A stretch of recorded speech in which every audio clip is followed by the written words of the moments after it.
दोस्तों, क्या आप जानते हैं कि हमारे धर्म शास्त्रों में वर्णित एक ऐसा पक्षी जिसने अपने बल और पराक्रम के दम पर स्वयं देवराज इंद्र को सभी देवताओं सहित पराजित कर दिया। एक ऐसा पक्षी जिसके शरीर के ऊपर देवराज इंद्र के प्रमुख शस्त्र वज्र का भी प्रभाव नहीं होता। अगर बल की बात करें तो ये शास्त्र वर्णित है कि गरुड़ जी पूरी पृथ्वी को पानी समेत अपनी पीठ पर रख सकते थे। इसके अलावा सभी देवताओं को स्वर्ग समेत अपनी पीठ पर रखकर उड़ने की क्षमता रखते थे। एक ऐसे पक्षी जो आगे चलकर भगवान विष्णु के वाहन बने, जिनको पक्षीराज गरुड़ के नाम से जाना जाता है। तो आज इस वीडियो के माध्यम से हम लोग जानेंगे कि आखिर कौन थे पक्षीराज गरुड़ और किस प्रकार से वो भगवान विष्णु के वाहन बने, और ऐसा कौन सा बैर था जिसकी वजह से पक्षीराज गरुड़ का और देवताओं के बीच में युद्ध हुआ था। वीडियो शुरू करने से पहले आप लोगों से निवेदन, अगर आपने अभी तक हमारे चैनल को सब्सक्राइब नहीं किया है तो प्लीज हमारे चैनल को सब्सक्राइब करें और साथ ही वीडियो में एंड तक बने रहें। पक्षीराज गरुड़ के बारे में पूरी की पूरी जानकारी इस वीडियो के एंड तक आपको प्राप्त हो जाएगी। तो चलिए बिना विलंब के वीडियो को शुरू करते हैं। तो सबसे पहले जान लेते हैं कि किस प्रकार से पक्षीराज गरुड़ का जन्म हुआ। कश्यप ऋषि के 13 पत्नियां थी। उनमें से 2 पत्नियां थी जिनका नाम था कद्रु और विनिता। ये कद्रु और विनिता अपने पति की धर्मपूर्वक सेवा किया करती थी। उनकी इस सेवा से प्रसन्न होकर कश्यप ऋषि ने उन दोनों पत्नियों से कहा कि तुम जो चाहो वरदान मुझसे मांग सकती हो। महर्षि कश्यप से इस प्रकार सुनने पर कद्रु ने कहा कि मुझे 1000 विषैले सर्प संतान के रूप में चाहिए। उधर दूसरी तरफ विनिता ने कहा कि मुझे सिर्फ और सिर्फ 2 पुत्र चाहिए, लेकिन मेरी शर्त यह है कि इसके 1000 पुत्रों से कहीं बलशाली मेरे ये दोनों पुत्र होने चाहिए। महर्षि कश्यप ने तथास्तु कहा और उन दोनों को अलग अलग अंडे दे दिए। विनिता को 2 अंडे दिए और कद्रु को 1000 अंडे दिए। समय बीत जाने पर कद्रु के तो 1000 अंडों में से बच्चे निकल आए, लेकिन उधर दूसरी तरफ विनिता के 2 अंडों में से अभी तक कोई बच्चा नहीं निकला, जिसकी वजह से उसको बड़ी चिंता होने लगी। उत्सुकता बस उसने क्या किया, उसमें से एक अंडे को जाकर अपने हाथों से ही तोड़ दिया। जैसे ही विनिता ने अपना एक अंडा तोड़ा, उस अंडे में से एक अविकसित बालक निकला, जिसका ऊपर का हिस्सा तो विकसित हो चुका था, लेकिन नीचे का हिस्सा अभी पूर्ण विकसित नहीं था। क्रोधवश उस बालक ने अपनी माता से कहा कि आपने मुझे पूर्ण होने से पहले ही अंडे से निकाल दिया, और उसने अपनी माता को श्राप दिया कि जिस अपनी बहन से ईर्ष्यावश आपने मुझे अपूर्ण अवस्था में ही बाहर निकाला है, उसी बहन की अब आप आगे चलकर दासी बनकर रहोगी। इस प्रकार अपनी माता से कह के वह बालक तुरंत ही आकाश में उड़ गया। यही बालक आगे चलकर सूर्यदेव का सारथी बना, जिसको कि अरुण के नाम से जाना गया। आज भी जब प्रातःकालीन सूर्योदय होता है तो उस समय जो सूर्य में लालिमा दिखाई देती है, वह लालिमा अरुण की ही है। इसके पश्चात समय पूरा होने पर विनिता के दूसरे अंडे में से एक बालक निकलता है, जिसकी गति, वृद्धि और आकार बहुत ही विलक्षण था। जन्म के समय उस बालक की आंखें एकदम बिजली के समान पीली पीली सी थी और उसका शरीर प्रज्वलित अग्नि के समान बिल्कुल लाल लाल धधक रहा था। जन्म के तुरंत बाद ही वह बालक आकाश में अपने भयंकर पंखों को फड़फड़ाता हुआ उड़ गया। जब वे आकाश में बहुत ऊपर उड़ गए तो सारे के सारे देवता उनके पंखों की फड़फड़ाहट की आवाज को सुनकर भयभीत हो गए। उनको ऐसा लगा कि ये प्रज्वलित अग्नि के समान जो पिंड हमें दूर से दिखाई दे रहा है, ये साक्षात अग्निदेव हैं जो अपने आकार को बड़ा करते आ रहे हैं। इस प्रकार उन सब ने ऐसा सोचकर अग्निदेव से स्तुति करी कि कृपया आप अपने आकार को न बढ़ाएं। जब इस प्रकार की स्तुति अग्निदेव सुनते हैं तो अग्निदेव कहते हैं, मैं तो आप लोगों के सामने ही हूं। जब वो उस पर दृष्टि डालते हैं तब अग्निदेव को यह पता लगता है कि ये तो विनिता का पुत्र है, जिसको कि गरुड़ के नाम से जाना जाता है। फिर वो सारे देवताओं को आश्वस्त करते हैं कि इनसे किसी प्रकार का कोई भय नहीं है, ये आगे चलकर देवताओं का मंगल ही करेंगे। इस प्रकार विनिता के दूसरे अंडे से पक्षीराज गरुड़ की उत्पत्ति हुई। उनके पंखों की आवाज इतनी भयानक हुआ करती थी कि जब वो आकाश में उड़ा करते थे तो उनकी पंखों की गड़गड़ाहट से पेड़ फट जाया करते थे, पर्वत हिल जाया करते थे। अब सोचने वाली बात यह है कि कितना विशाल शरीर होगा गरुड़ का। समय बीतता गया। एक समय की बात है जब विनिता अपने पुत्र गरुड़ के साथ में बैठी होती है कि उसी समय उनकी बहन कद्रु उस स्थान पर आती है और कद्रु विनिता से कहती है कि मैं हमारे पुत्रों समेत समुद्र में एक सर्पों की दर्शनीय स्थल है, मैं उसको देखने की इच्छा रखती हूँ, अतः तुम मुझे वहां पर किसी भी प्रकार से लेके चलो। अब चूंकि उस समय विनिता जो थी वो कद्रु की दासी बनकर रह रही थी, ये बात पक्षीराज गरुड़ को नहीं पता थी। माता की आज्ञा पाने के बाद में गरुड़ ने सारे सर्पों को अपनी पीठ पर बैठाया और वो आकाश में उड़ने लगे। वो आकाश में इतनी ज्यादा ऊंचाई पर उड़ रहे थे और इतने अधिक वेग से उड़ रहे थे कि सूरज का ताप जो था वो सारे के सारे सर्प बर्दाश्त न कर पाए और वो सारे के सारे बेहोश होने लगे।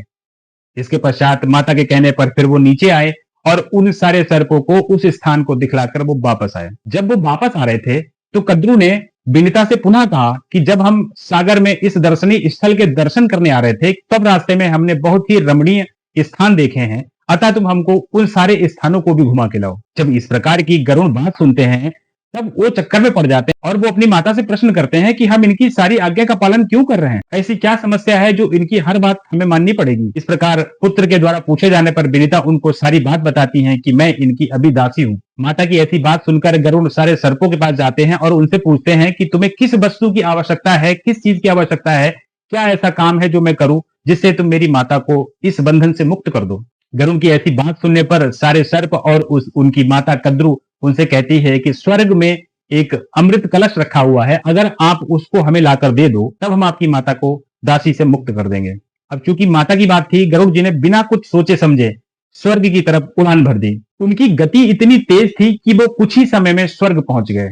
जब वो वहां पर पहुंचे तो उन्होंने देखा कि अमृत कलश तो ऐसी जगह पर रखा हुआ है, बहुत ही सुरक्षा है वहां पर, बहुत प्रकार के पहरेदार वहां पर हैं। गरुड़ जी देवताओं से किसी प्रकार से कोई विवाद नहीं चाहते थे, वो ये चाहते थे किसी प्रकार से मैं इस अमृत कलश को साथ में ले लूं और अपनी माता को दासी भाव से मुक्त करवा दूं। तब किसी प्रकार से गरुड़ ने वो अमृत कलश अपने साथ लिया और वहां से निकलने लगे। जब वो अमृत कलश लेके निकले तो कुछ देवताओं ने उनको देख लिया और उनके ऊपर आक्रमण कर दिया। इस चीज से गरुड़ देव को बड़ा क्रोध आया और उनका देवताओं के साथ युद्ध छिड़ गया। वो युद्ध इतना भयानक था कि उन्होंने कुछ ही क्षणों में सारे देवताओं को परास्त कर दिया। जब इस प्रकार की सूचना देवराज इंद्र को मिलती है, तब देवराज इंद्र गरुड़ के पास युद्ध करने के लिए आ जाते हैं।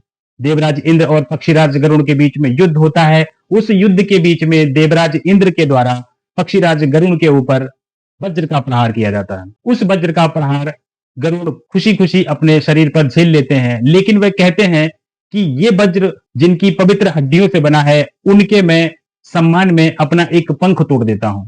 इससे ज्यादा ये वज्र मुझे किसी प्रकार की कोई हानि नहीं पहुंचा सकता। जब देवराज इंद्र ये देखते हैं कि हमारे वज्र के प्रहार से मात्र इसका एक पंख टूटा है, इसका मतलब ये पक्षी जो है बहुत ही बलशाली है। इस प्रकार मन में विचार करते करते देवराज इंद्र तुरंत भागते भागते विष्णु लोक पहुंचते हैं और वो भगवान विष्णु से कहते हैं कि इस प्रकार का एक पक्षी है जो कि अमृत कलश को हमसे छीन कर ले जा रहा है। मैंने उससे युद्ध किया लेकिन उसने मुझे युद्ध में पराजित कर दिया, अतः आप हमारी मदद करें, उस अमृत कलश की सुरक्षा करें, रक्षा करें। देवराज इंद्र की ऐसी बात सुनकर भगवान विष्णु उस स्थान पर आते हैं जहां पर पक्षीराज गरुड़ अपनी चोंच में दबाकर अमृत कलश ले जा रहे होते हैं। भगवान विष्णु देखते हैं कि अगर इस पक्षी को इस अमृत का पान करना होता तो अब तक तो ये कर चुका होता। उन्होंने मन में विचार किया इसके पीछे क्या कारण है। तब उन्होंने पक्षीराज गरुड़ से पूछा कि तुम इस अमृत कलश को किस कारण से ले जा रहे हो, इस पर केवल देवताओं का हक है, अतः तुम इसको वापस कर दो। तब पक्षीराज गरुड़ भगवान विष्णु को पूरी बात बताते हैं। उनकी इस प्रकार की बात सुनकर विष्णु जी को बड़ी प्रसन्नता होती है और वे कहते हैं कि मैं तुम्हारी इस चीज से बड़ा प्रसन्न हूं, तुम जो चाहो मुझसे वर मांग सकते हो। पक्षीराज गरुड़ कहते हैं कि अगर आप मुझे कोई वरदान ही देना चाहते हैं तो मुझे ये वरदान चाहिए कि इस अमृत का पान किए बिना ही मैं अजर और अमर हो जाऊं। भगवान विष्णु उनसे तथास्तु कह देते हैं। इसके पश्चात पक्षीराज गरुड़ भी भगवान विष्णु से कहते हैं कि मैं भी आपको कोई वरदान देना चाहता हूं। भगवान विष्णु कहते हैं कि तुम्हारी गति बहुत ही तीव्र है, तुम मन के वेग के हिसाब से उड़ सकते हो, अतः तुम मेरे वाहन बन जाओ। इस प्रकार दोनों ने एक दूसरे को वरदान दिए। सारा प्रयोजन जानने के बाद में देवराज इंद्र ने गरुड़ से कहा कि मैं भी तुम पे बहुत प्रसन्न हूं और तुम जो चाहो मुझसे वर मांग सकते हो। इस प्रकार सुनने पर पक्षीराज गरुड़ ने कहा कि अगर आप मुझे वरदान देना चाहते हैं तो ये वरदान दीजिए कि आज से ये पापी सर्प ही मेरा मुख्य आहार बने।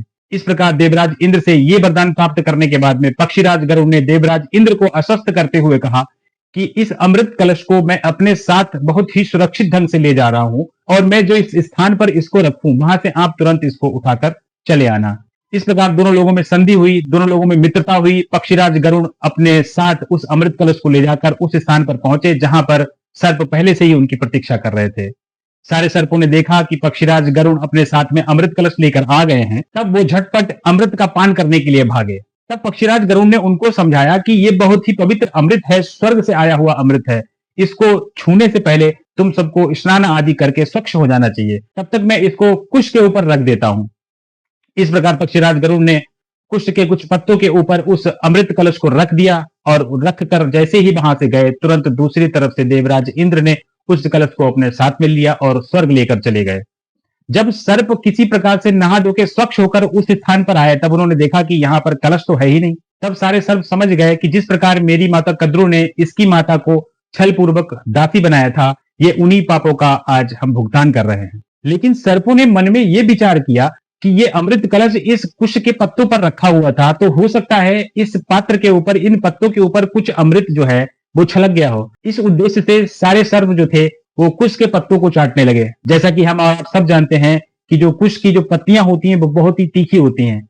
उन चाटने की वजह से सारे सर्पों की जो जीभ थी वो दो भागे में हो गई। आज भी आप अगर देखेंगे तो कोई भी सर्प अगर जीभ निकालता है तो उसकी जीभ के दो भाग होते हैं। इस प्रकार पक्षीराज गरुड़ ने अपनी माता को दासत्व से मुक्त करवाया और साथ ही वह शंख चक्र पदकधारी श्री हरि विष्णु के वाहन बने। अगर आप अभी तक इस वीडियो में बने हुए हैं तो अब तक आपको ये जानकारी प्राप्त हो गई होगी कि वरुण, अरुण और ये सारे सर्प, जितने भी प्रकार के सर्प हैं, ये सारे के सारे भाई हैं। इनमें आपसी बैर का कारण सिर्फ और सिर्फ ये था कि उनकी माताओं ने आपसी छल और ईर्ष्या के कारण बहुत सारे गलत कार्य किए। तो इस कहानी से ये सीख मिलती है कि किसी भी कार्य करने की एक समय सीमा निश्चित होती है। उस समय सीमा से पहले अगर आप उस कार्य को करेंगे तो उससे कुछ ना कुछ गलत ही होगा, उसका कुछ ना कुछ गलत ही असर होगा। तो ये था आज का एक छोटा सा वीडियो। उम्मीद करता हूं आप लोगों को पसंद आया होगा। अगर अच्छा लगा हो तो प्लीज वीडियो को लाइक करें, चैनल को सब्सक्राइब करें। अपना कीमती समय देने के लिए बहुत बहुत धन्यवाद।